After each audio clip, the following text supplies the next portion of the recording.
Welcome to Pet Sitter Confessional, open honest discussion about life as a pet sitter.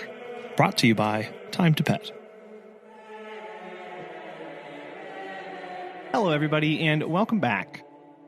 Introducing kids to pets and pets to kids is a very tricky topic, and one that pet sitters actually find ourselves in quite frequently. Whether we have kids of our own that we take to meet and greets and do walks and drop-ins with, or we interact with clients who have kids as well as pets.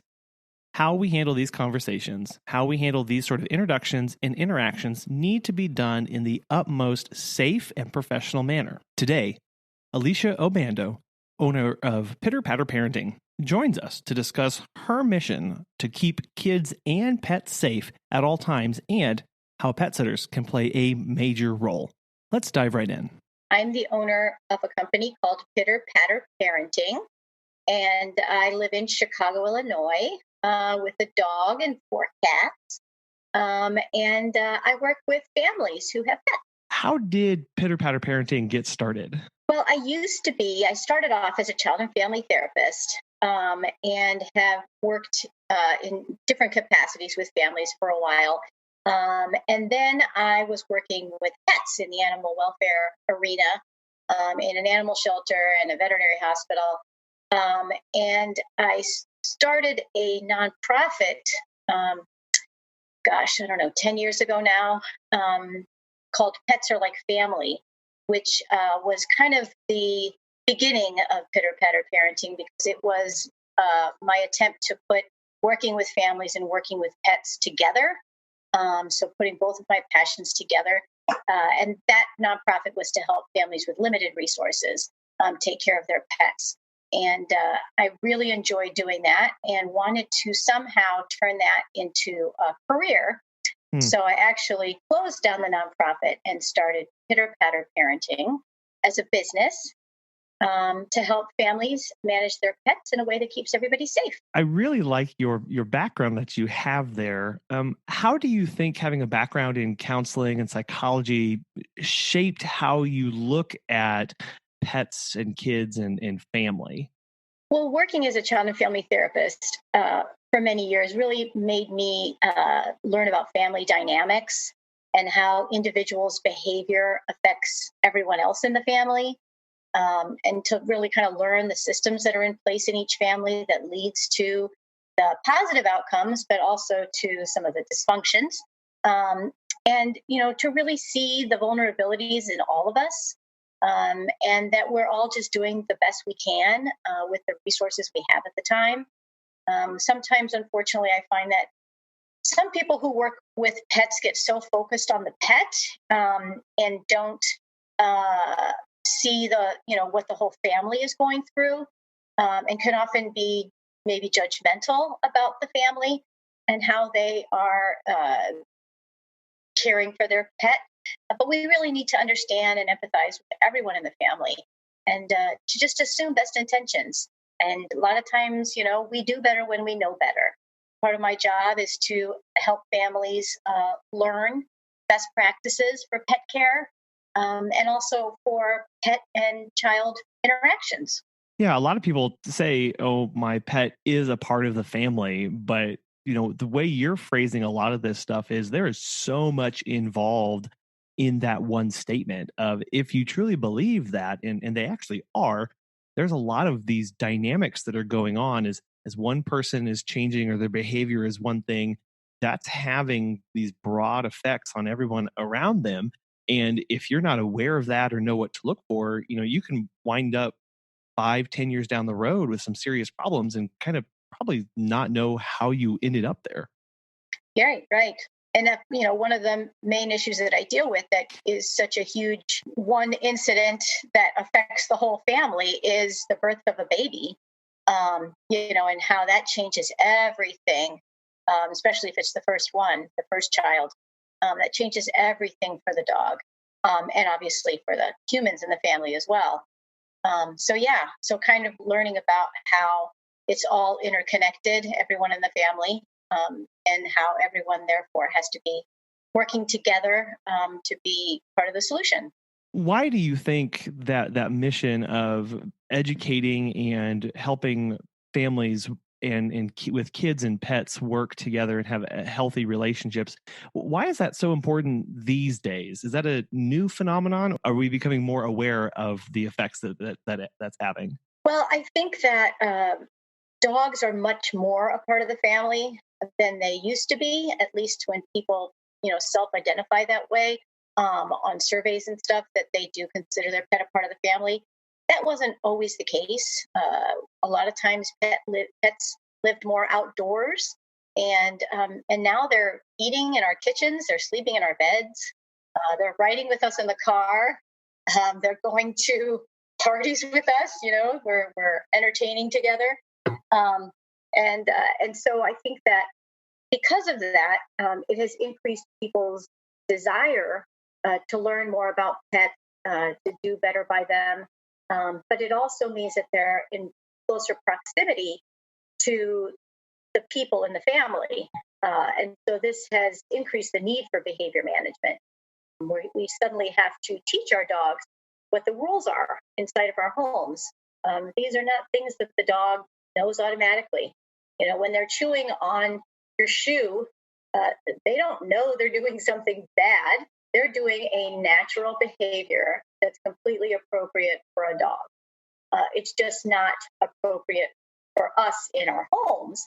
So we have to teach them what these new rules are that are, appropriate for humans and not necessarily for dogs. So I think there's just a lot of that, a lot of teaching them how to live in a human world, much more so now. And, when we have kids involved, there's just a lot more that you have to be aware of so that everyone stays safe. Yeah, and you kind of touched on this, is that it's both teaching and educating the dog, the pet, as well as the owners, the human people as part of the family. So in thinking of those two contexts, what kind of services do you provide to a family who's seeking help? My services are basically under 3 pillars. I provide pet care, pet education, and pet support. So the pet care portion is what led me to you and your lovely podcast, because I do dog walking, vacation pet care, and I board small dogs in my home. And the pet education part is the classes that I teach. I teach classes to children and to expectant parents on dog safety. I also do private consults in families' homes. And those usually fall under 2 categories. Either it's a family that's going to have a baby, so it's the expectant parents, but they're doing it one-on-one instead of in a class. Or it's I help a lot of families integrate a new pet into the home. And I always tell people I'm not a dog trainer, and if I feel that they're going to need a private dog trainer, I have my list of referrals for them. But I help people get started on the right foot. And a big part of what I do in all of my classes or consults or education in general is helping people learn how to prevent problems, how to be prepared. So often people just wait for something to happen and then try to rush around. Oh my gosh, how do I fix it? So helping families learn from the get-go when they first get their dog, what kind of supplies do they need? How should they set up their home? How do you potty train? What about the importance of crate training? And then how to get the right professionals in their life, how to select a good vet, a good dog trainer, a groomer, what kind of questions should you be asking? What kind of certifications do you be looking for? All that kind of stuff. And then the pet support, the third pillar, I have been certified as a pet loss counselor. So I offer pet loss support to people who are grieving the loss of their pet. Wow, that's quite a lot that you have going on there.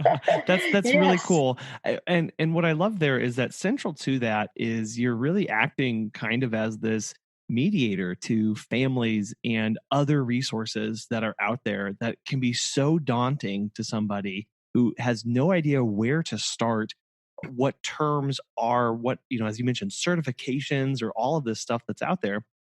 For you to be able to come alongside them and say, look, I'm not an expert in these things, but I can point you to some people who are, or I can give these resources to you. I think that's really cool, and is such an important factor that I think kind of get lost a lot of times as a pet sitter or as a dog walker, those kind of things, of if we can really act as such a resource to get people connected to other things that they might not even know to think about.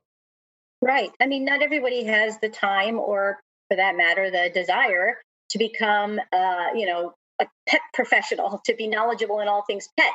And, that's what we're there for, is to help them with their pets. And I see myself as kind of being their one person who provides, what they need from the second they get their pet until their pet crosses the rainbow bridge. I want to be the person who is able to help them through all of their pet care challenges.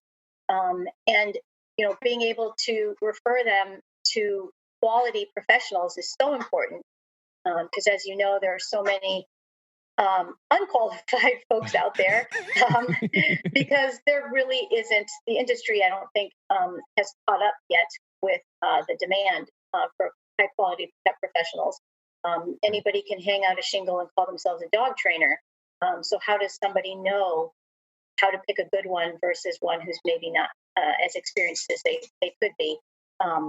And the same thing with veterinary hospitals. How do they know which hospital stands above the rest? And there are certain ways to easily do that by knowing what certifications to look for and things like that. So I do think that that just being able to have me as their go-to person has been helpful for a lot of my families. And it's interesting how it starts in one place, and then suddenly I'm doing all these other things for them. When all they started off needing was, dog walking, or they came to one of my dog plus baby classes, and suddenly I'm walking their dog, I'm boarding their dog, I'm helping them find a new vet. So it really feels good to know that if they have a pet care question, they know that they can ask me, and if I don't know the answer, I will find them the person that does. That's just really cool. I love hearing you talk about that. And yeah, I think it can be very challenging, and it is very hard, but to know that, your clients and the people out there look to you as a dependable resource, someone that they can trust and will be open and honest with them about stuff, that's huge. Yeah. And I think for any pet care professional, like you said, being knowledgeable about those things so you can tell your clients, that makes your service so much more valuable. And that really makes you stand apart from perhaps the other dog walking service in town. You mentioned this earlier, and I want to go back and touch on this.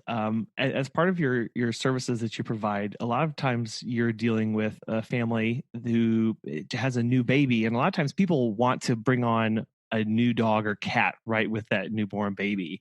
That's really common. How can people help make that process go smoother? Well, I would suggest not to do it. I mean, having a baby is a full-time job, as you know. Mm-hmm. And if you don't already have a pet before the baby arrives, it's, I think, best to wait until the home calms down a bit, and everybody gets a handle on what needs to be done to do what you need to do for your baby. Mm-hmm. Especially because a dog needs a lot of training. It'd be a little bit different for a cat, but a dog needs a lot of training. And so it wouldn't be fair to the baby or to the dog, because you're not going to be able to give either one of them all the attention that would be required for their appropriate care. So I would definitely suggest waiting to not get a puppy and a baby at the same time. That sounds like a nightmare. Yeah, it can be very tempting though. And like I said, we know people personally that have done that. And Yeah. my wife and I barely survived having two young ones. And those first few months where it was just like, I don't know what's up or what's down. I can't imagine having a puppy as well. We're having to do all the additional training and potty training and getting them used to a system when there is no system in the house when the baby's so little. The whole world becomes topsy-turvy at that point. And it's really not fair to that puppy, because you're not going to be giving that puppy the attention that it needs, and then you're going to have problems. Because everyone always thinks everything's going to be just fine. Oh, it'll work out. Right. And then 6 months later, you have a dog that's chewing everything and still peeing in the house, and God forbid, nipping at the baby. So that's not the time to seek training. You got to start from the very beginning. Now, what my wife and I actually did was we had an kind of an older dog beforehand. He was He was 8 at the time, as an 8-year-old dachshund, and we were bringing a newborn baby into that. And so I'm interested in kind of this difference between bringing a child into a home with established pets versus bringing a pet into a home with an established family already existing, kind of comparing and contrast some of those differences. Well, I think the way that you did it is the most common way, because people do often use a dog as like their starter child. The couple gets together, they get a dog, and then a couple years go by and they decide it's time to have a baby. So that's usually how it goes. Although every once in a while, there are parents out there who just aren't pet people, never had a dog, never wanted to have a dog, but then their kids start begging for one. And then that's when you get a dog after the kids. Either way, you're going to have management and training issues to deal with for the pet and for the kids. And it can really work either way. It's really all about doing due diligence to be prepared beforehand. So selecting the pet that is right for your home if you already have kids.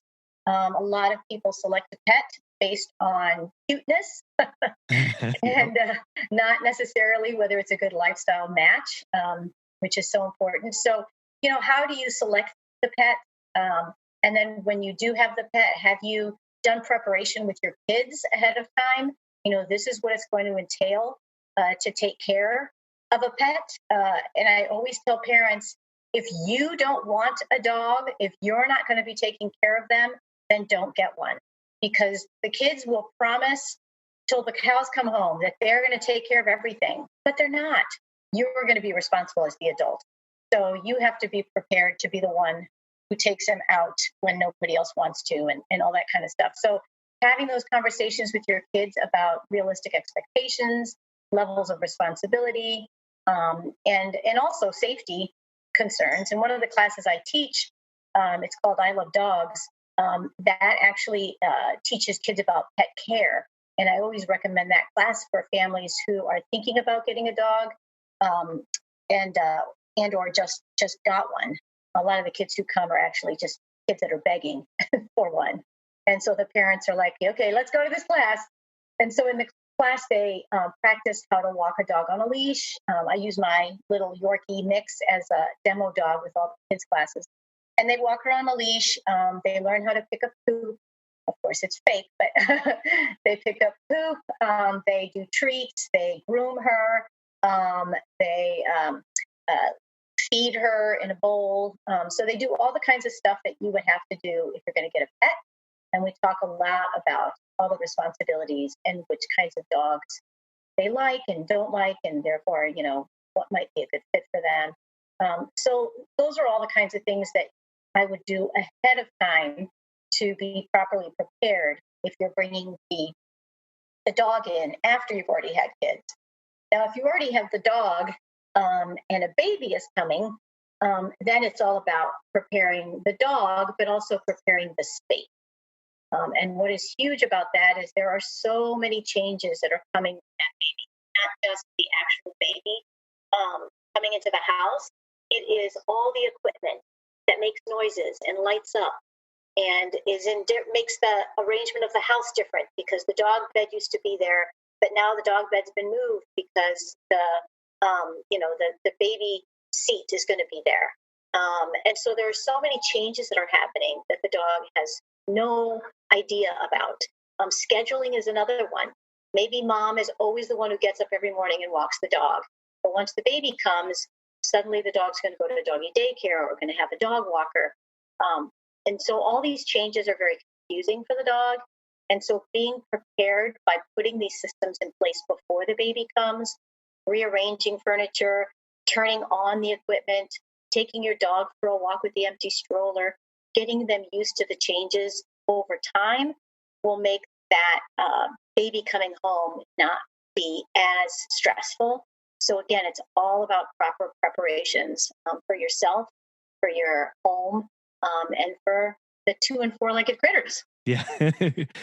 Yeah. You mentioned, that kind of preparing the way for bringing a baby home with a dog that's there. And you mentioned those stuff. And I'm thinking back to all the stuff that we were trying to do with our dog at the time. And it was one part necessity of getting all of the stuff out to when the baby arrived, but it was also this, okay, yeah, this is where the stroller is going to be stored, and this is where the crib is going to be, and just getting the dog used to that space.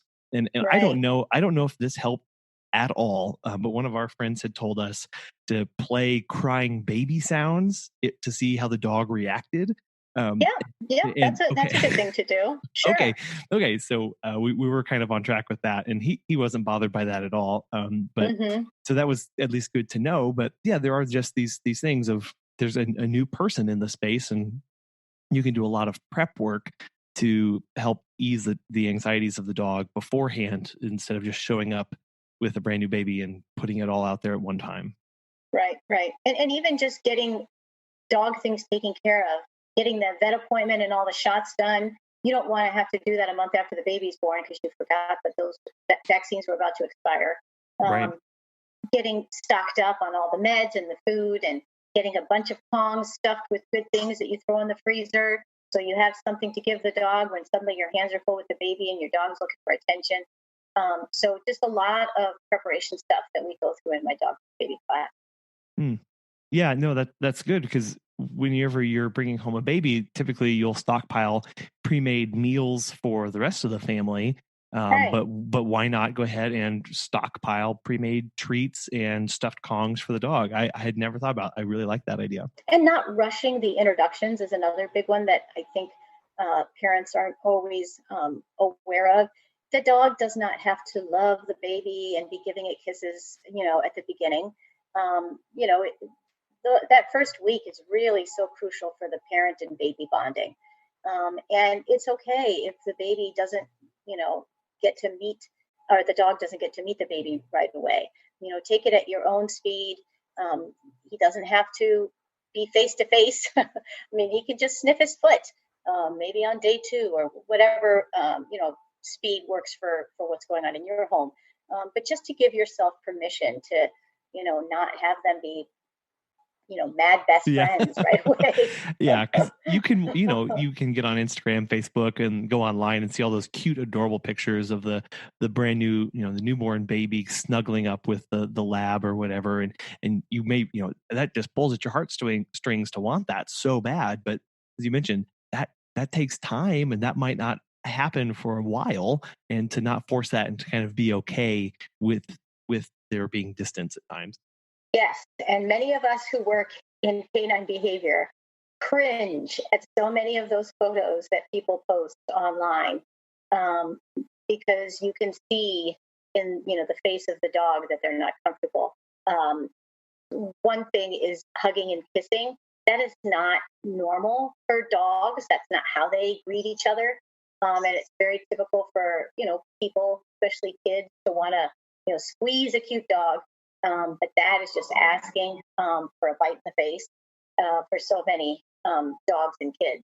And so just, it's not worth it to have that adorable picture to put your dog and your child at risk. And even if there's no bite because you have a wonderfully tolerant dog, just because they're tolerating it doesn't mean they're enjoying it. And we need to be really respectful of what their needs Mm, are as yeah, well.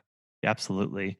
On that note, as pet sitters, we interact a lot with families and their pets. Most of the time, we're there when the family's not, but we are there on occasion when the family is there with the pet, whether to drop off stuff or just to ask further questions or clarification.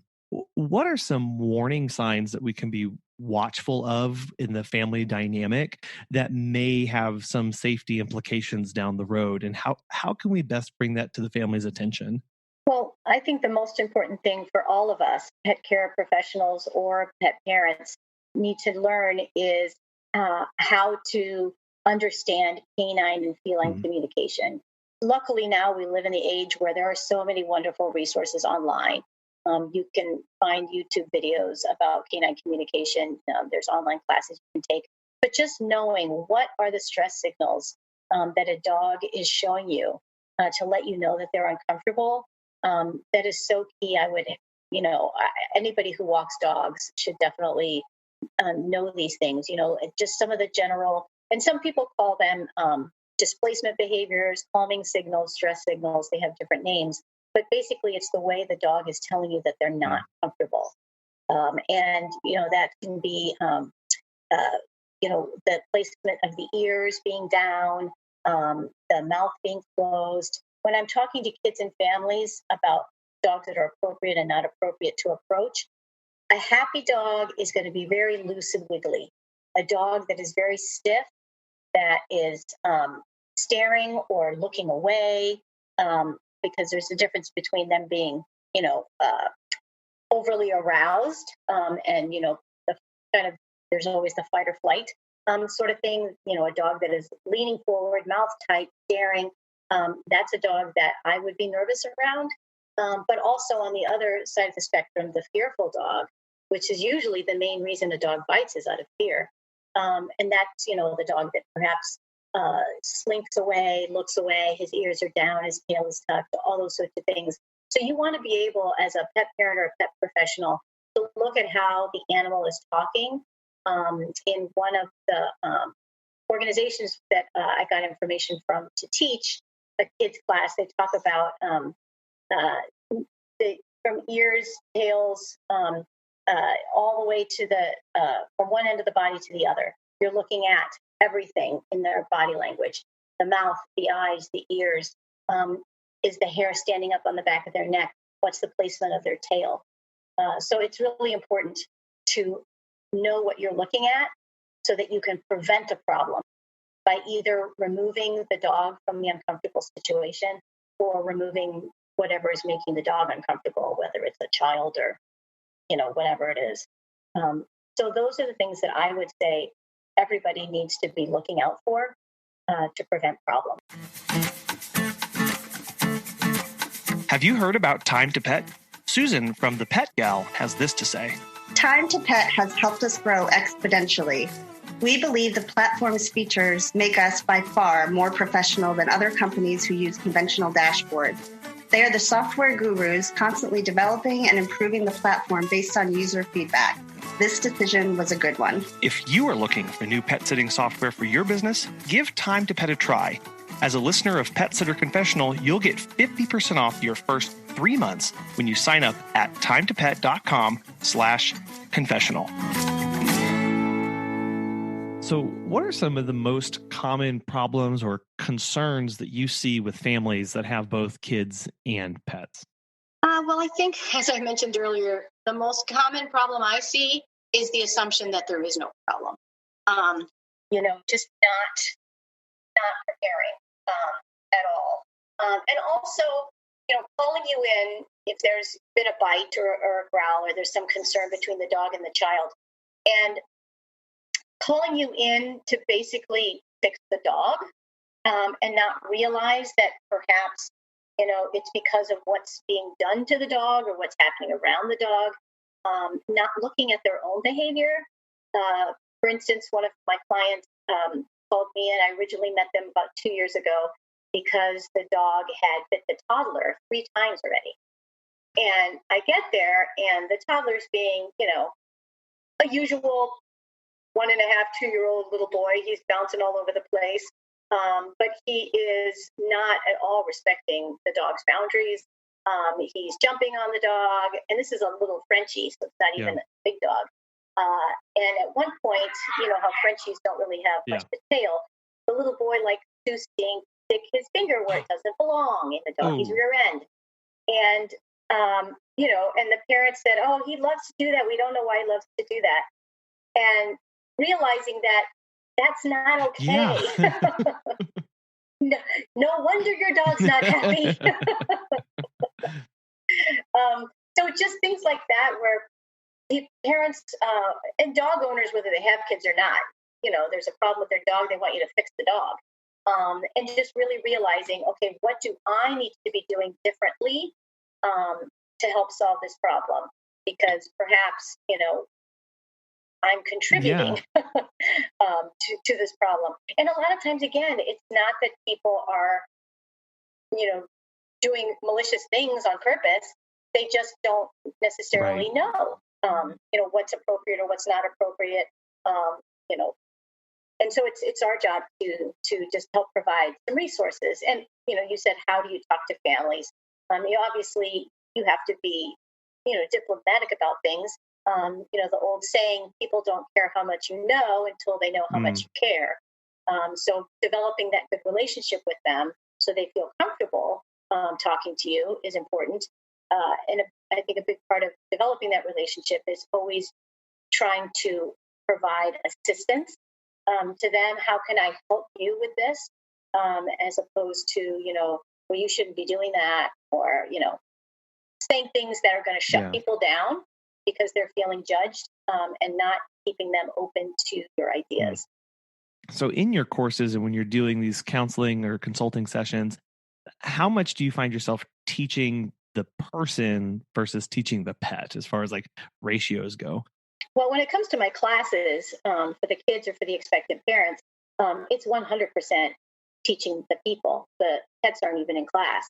And when I'm doing the private consultations in the home, it is, probably 80 to 90% teaching the people. Because, again, I'm not there to train the dog. I'm there to teach the people what they can be doing to help their dog succeed, and to help them live harmoniously in their home based on the human rules, and what the connections are between the people's behavior and the animal's behavior. And then just some basic foundational things such as how dogs learn. A lot of times people will ascribe complex emotions to a dog that a dog's just not feeling. He didn't, pee on that rug because he knows it's your favorite rug and he's mad at you, But you hear people say a lot of that kind of stuff. So it's just kind of helping them know a little bit about canine behavior and canine communication, and what realistic expectations are and what their role is as pet parents in making that happen. Do people ever say, no, it's you need to fix the dog? It's not me. I'm doing this 100% right. It's just this dog's, it's being a jerk, or it's can't train this one. Do you ever get that kind of feedback or pushback whenever you're working with people? Sure. I can think of one couple in particular. They were actually adopting a baby, but the baby was due to arrive in like a month or so. And they had a very young and rambunctious doodle. I think it was a golden doodle. And the second I walk in the door, the dog's all over me. Very nice dog, but just very rambunctious. Not the kind of dog you want, jumping up on you when you're holding a brand new baby or knocking over a toddler. And so the mom to be was very interested in, hiring me to come out there and do some few sessions with them and talk to them about what they need to be doing to prepare the dog. And the husband was more dismissive of everything I was saying. So again, not so much that that you need to train my dog, you need to do something to my dog, but we're fine. It'll be fine. The dog will be fine. He's nice. He likes kids. He sees kids on walks. It's fine. So just not really thinking that it's a big deal, or that they maybe don't know everything. And perhaps someone else might be able to help them. So that's a little frustrating. And usually I require both parents or adults in the home to be present, because again, with any teaching of kids or dogs, you want everybody to be on the same page. You want all the adults to be consistent in what the rules are. But in that situation, when I found out that the husband wasn't going to be home for the second session, I was like, oh, good. Oh, no. Maybe we can get some work done. Because the mother was very receptive. Sure. Yeah. And that can be really hard whenever you're trying to be consistent across the board and one person is ready to get going and the other person doesn't think it's important. That can really send some mixed signals and can make progress slow to happen over time if both people aren't investing in it. Exactly. And I mean, anybody who parents kids knows that. Yes. And I often talk to my parents, the ones who have kids, because I also work with families who don't have kids. But the ones who have kids, they get it when you talk about some of these training techniques or, just the way behavior works, how animals learn. It's so similar to how we work with our children when it comes to, positive reinforcement, consistency. If mom is the one who always says yes and dad's the one who always says no, the kids need to learn to know which parent to go to. Yep. And the dogs do the same. They'll behave in front of mom, but not in front of dad, or vice versa, because they know who yells at them and who doesn't. It's really important for people to be consistent with each other, but also just with the rules. Because when you're in a good mood, it's okay for Fido to be on the couch, but if you're in a bad mood, it's not okay. Well, the dog doesn't know that there is nuances to the rules. And that's really hard is something like you mentioned. Sometimes you've had a really long day and work was terrible and you get home and you can snap and lash out at everything around you, and the kids and dog are sitting there going, I don't know where this is coming from. Why is the punishment so severe right now when yesterday this was perfectly fine? So that can really that's very hard at a personal level, is to maintain consistency across feelings and emotions and great versus crummy days. Right. And at least with our kids, especially as they get older, we can verbalize to them, I'm so sorry I snapped at you, honey. Daddy's had a bad day at work. And they'll have some understanding of that. Yeah. We can't even do that with our dog. Right. So it's even more confusing for them. Sure. You've mentioned your courses a couple times, and you talked about one, the I Love Dogs. Talk more about those. I find those fascinating and really cool. Yeah, sure. I have a couple of different classes I do for kids. Basically, there's 3 of them. I teach a dog safety class for preschoolers called I Speak Doggy, and that's a curriculum that was developed by an organization called the Family Dog. And it's basically a music video about when it's appropriate and not appropriate to pet dogs and how to pet dogs. And so the kids learn to sing the song. It's very cute, and it's an easy way for kids to learn. And then the class for dog safety for elementary age kids is called Be a Tree, and that was developed by an organization called Doggone Safe. And that one goes a little bit deeper into canine communication, so that the kids can use their own eyes to assess whether a dog is safe or not safe to approach. So they get to learn about stress signals, and they also get to learn, what kind of situation would be okay. Like, is it okay to pet a dog who's on the other side of a fence? Is it okay to pet a dog that is tethered, tied up to something and there's no adults around? Is it okay to pet a dog that you see wandering alone in the park? Like those kinds of things, more like situational, that the older kids can understand. And also what to do if you run across a dog like that. So, of course, the first thing a child wants to do if they're scared is run and scream, which is the exact wrong thing you want to do when there's a dog loose, because they will see you as prey and chase you, and you will just get them more aroused. And it's hard to, and this is for adults as well, the hardest thing to do is to just freeze and to stand still. But that's what we teach them, is how to be a tree, because then you're boring. And the dog will probably just look at you, maybe sniff you, and walk away and find something more interesting. And so we teach them those kinds of things. And then the class that I developed, called I Love Dogs, goes beyond just dog safety, but also, as I mentioned before, pet care. How do you take care of a dog? And this came out of having some of the places where I have taught ask me for more than just dog safety. And so I kind of put this one together that was a little bit more all-encompassing. And then I have the Dog Plus Baby class that I teach for expectant parents. And I am in the process of putting together a class that I'm going to be taking to senior centers, to pet-friendly senior buildings, to help seniors learn about how to take care of their dog. Wow. So, yeah. Yeah. So you're really, I mean, most of those are very focused on the smaller kids. Is that typically where a lot of the incidents occur with interactions, negative interactions between animals and people? Yes, children is definitely, and there's a lot of reasons. I mean, just physiologically, they're smaller, and so they're kind of more right there face to face with dogs, especially big dogs. And so, a bite to you or I might be on the shin. But if it's a 4-year-old child, that bite ends up being on the face. And so that's one of the reasons why it can be more dangerous with little kids. But also, little kids don't necessarily have good boundaries. I mean, how many times has a kid run in and accidentally jumped on you and hurt you because they're so happy to see you? Yes. So sometimes, they can hurt a dog.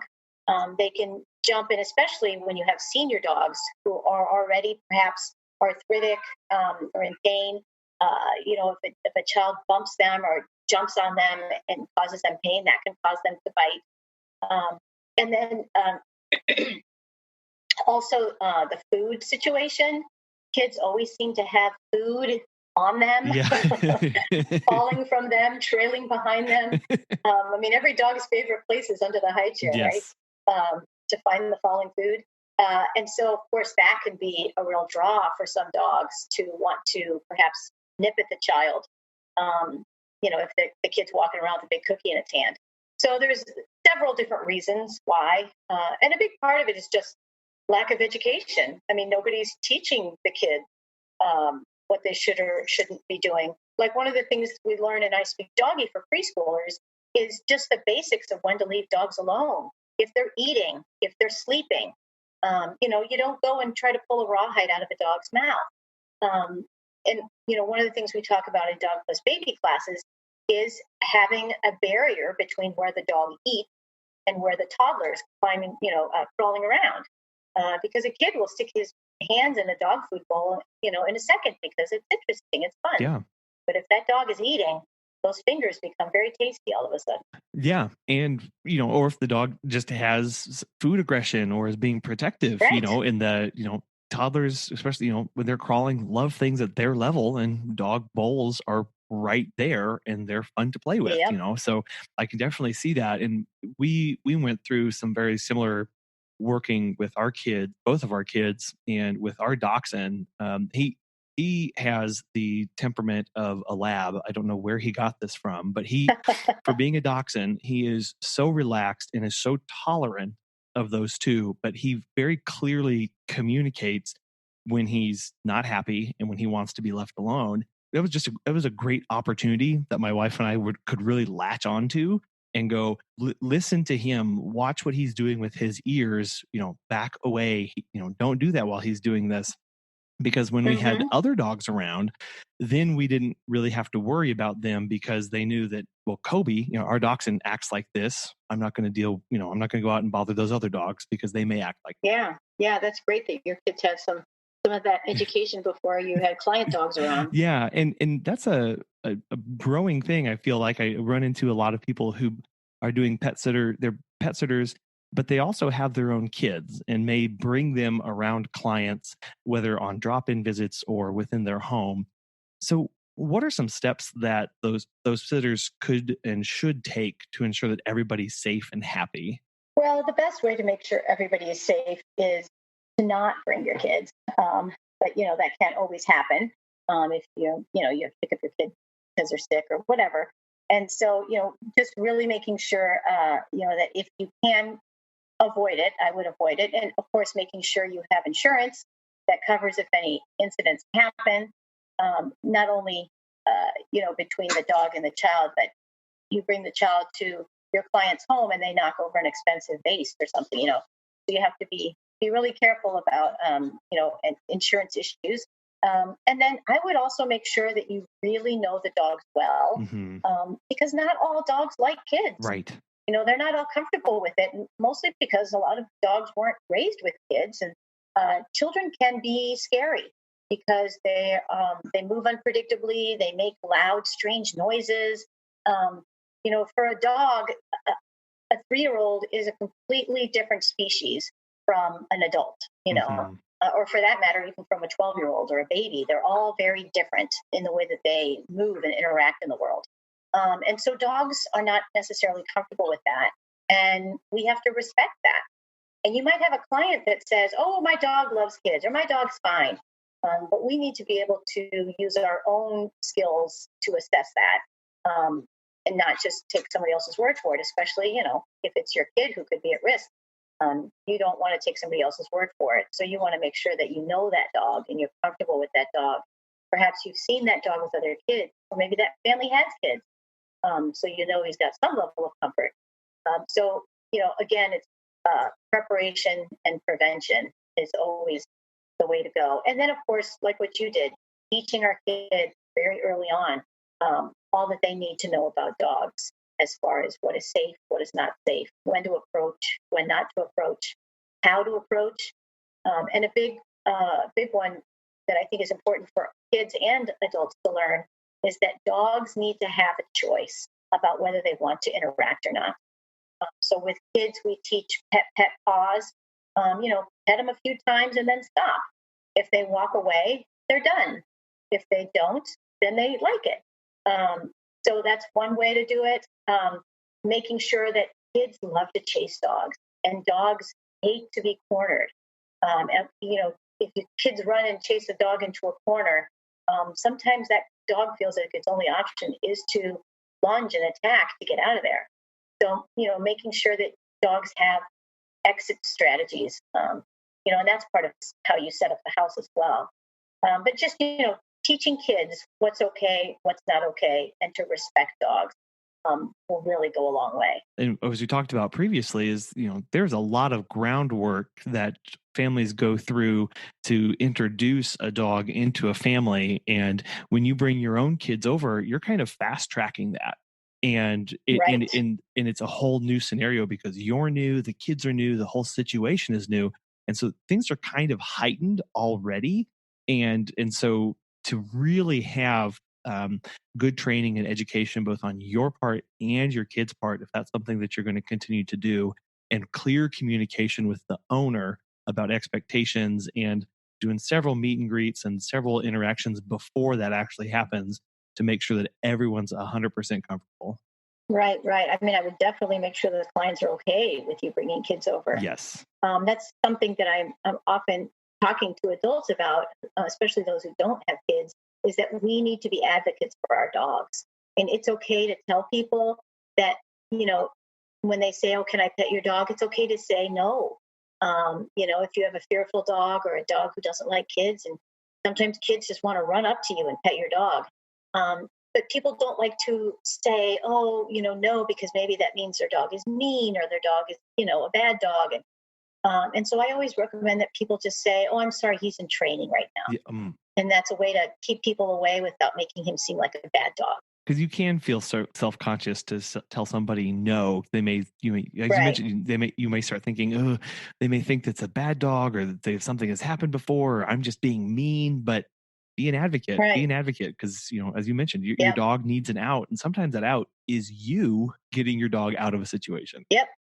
We need to keep them safe. They look to us for that, and we need to do that for them. So I know all of those courses that you teach are very in depth. I was wondering if you could walk through some basic, maybe age appropriate things that we could be teaching our kids or helping our clients to work through with their kids as their kids get older. Well, I think just some general things, respecting a dog's space, letting the dog decide if and when and how they want to interact.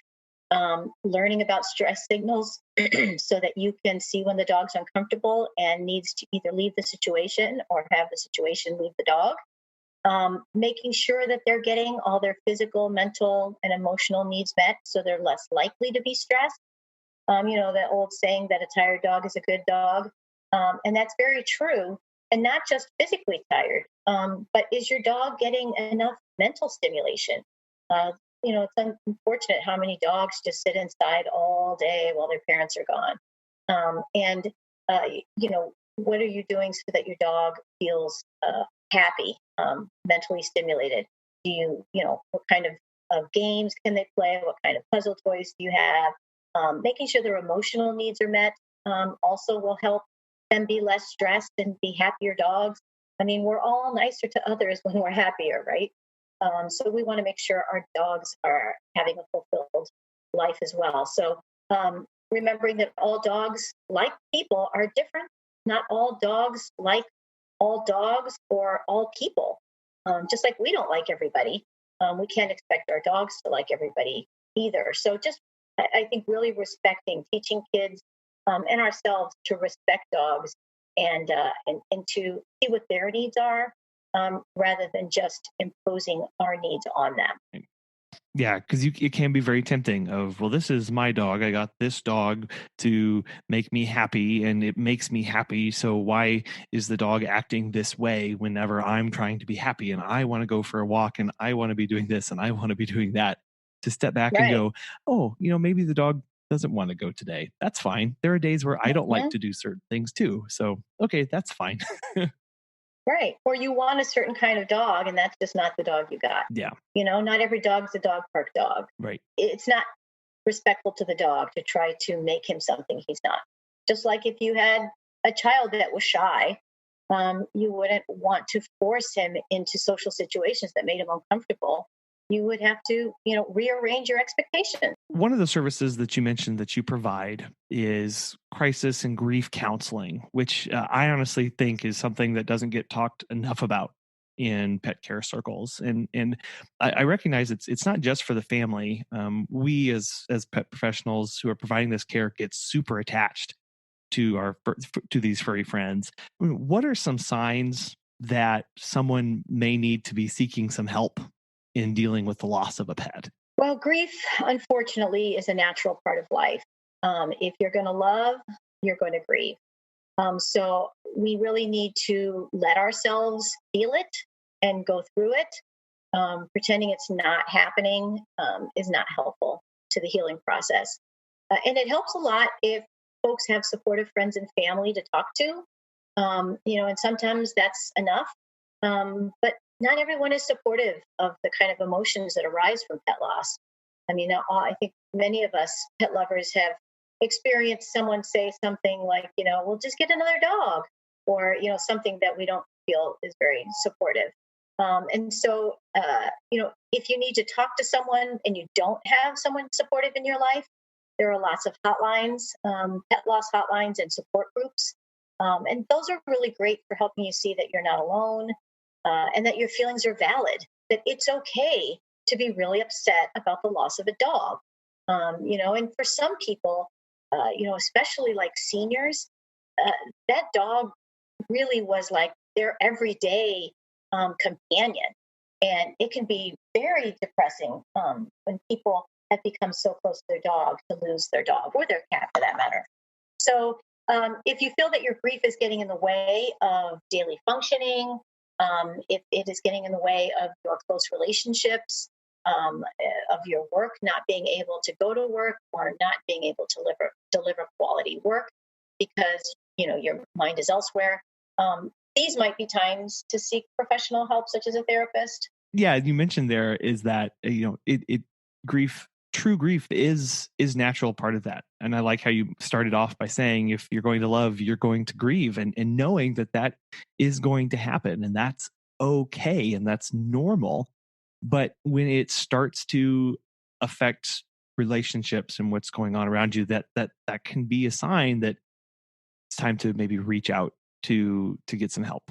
And, again, you might want to, vet therapists to make sure that you find one that is empathetic to these sorts of things, and that they're not also someone who's going to think that the loss of a pet shouldn't be such a big deal. How has that side of it changed over the years? It sounds like it hasn't always been as recognized as it currently is these days. Well, like we were talking before, I think a lot of it is the fact that we are identifying pets as family members now, and that wasn't always the case. And so when we have an animal who is living in our homes, in our beds, and again, for those people who maybe live alone, this animal may play a huge part in their life.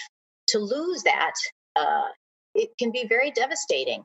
Depending on the bond that is built, because the bond can be very intense for some people. And, that wouldn't necessarily have been the case before if, the dogs weren't always considered family members.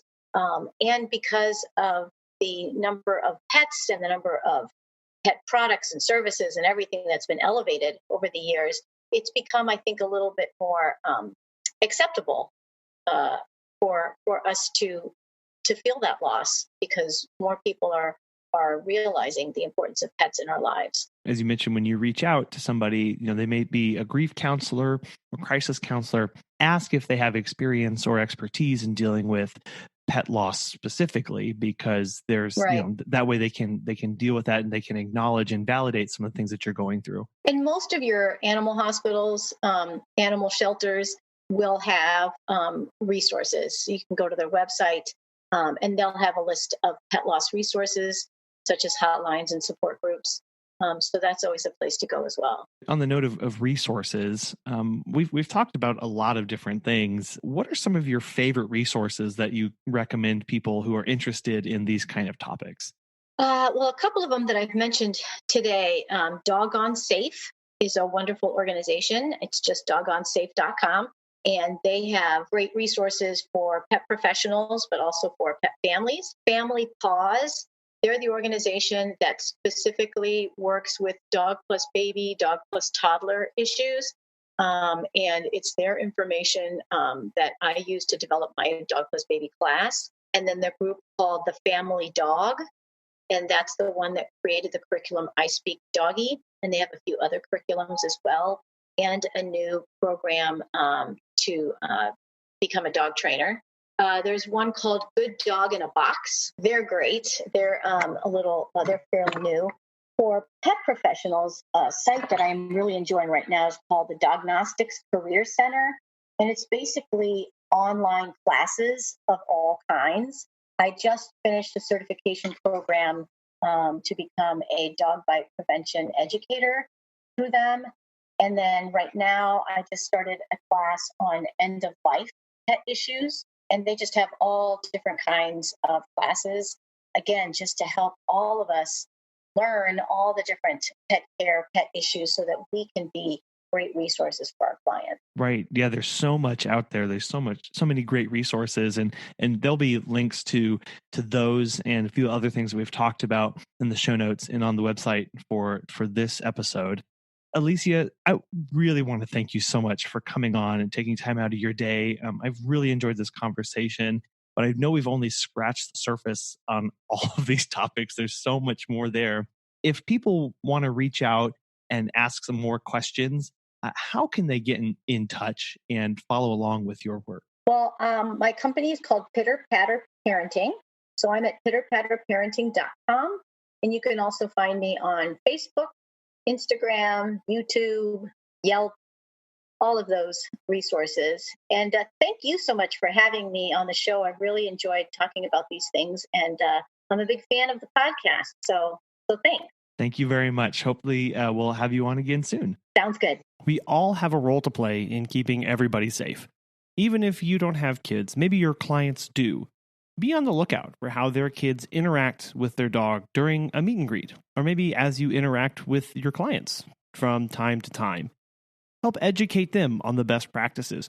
Share some of the resources that are in the show notes with them to make sure that their dog and their kids are able to play safe and happy every single day. And if you do have kids, begin teaching them the safe manners, these techniques, so that you don't have to worry about them whenever new dogs are around.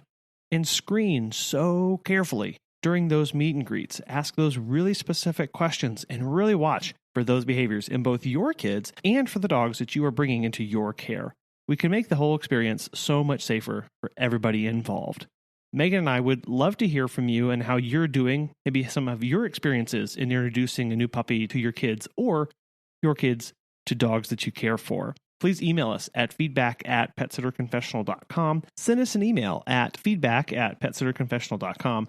You can also find us on Facebook and Instagram, Pet Sitter Confessional, or leave us a voicemail, 636-364-8260. And if you enjoyed this episode or any of our past episodes, share it with a friend or leave us a rating and review on iTunes or wherever you're listening.